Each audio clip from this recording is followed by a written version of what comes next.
The plastic extruder of my Ender 3 gave up after 5 years of rigorous printing. As you can see, the extruder pipe out broken due to heavy pressure and aging decay of the plastic. I tried to fix it with M-Seal, but didn't work for me this time. The original spare was too costly, so I decided to go for a reliable third-party spare part and found a good metallic one in Amazon.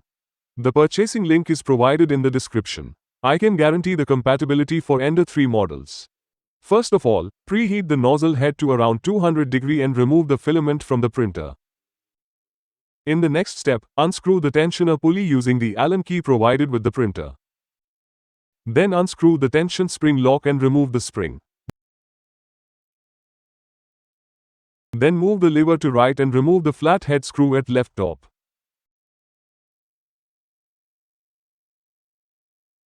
Now remove the screw of the tensioner lever and remove the lever. After that, remove both the screws at the right side and remove the extruder base plate from the stepper motor mounting. Now clean the surface for any accumulated dirt and dust, and wipe it with a dry cloth. Then unscrew the lock of the extruder gear from the stepper motor shaft and remove the old worn-out gear. Now insert the new gear provided in the packet and tighten it to lock to the motor shaft. Then insert the base plate and tight both the screws of the right side and one flat head screw on the left top.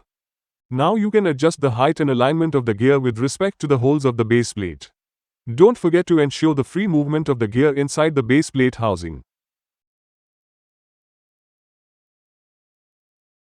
Now fix the tensioner pulley to the tensioner lever. Then attach the anti-slip screw in the inner side of the tensioner arm.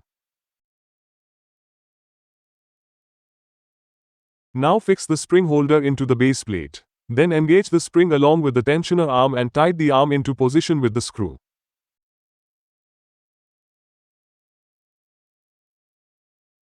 Now tighten all the screws to moderate torque and check whether all the elements of the assembly is working properly or not.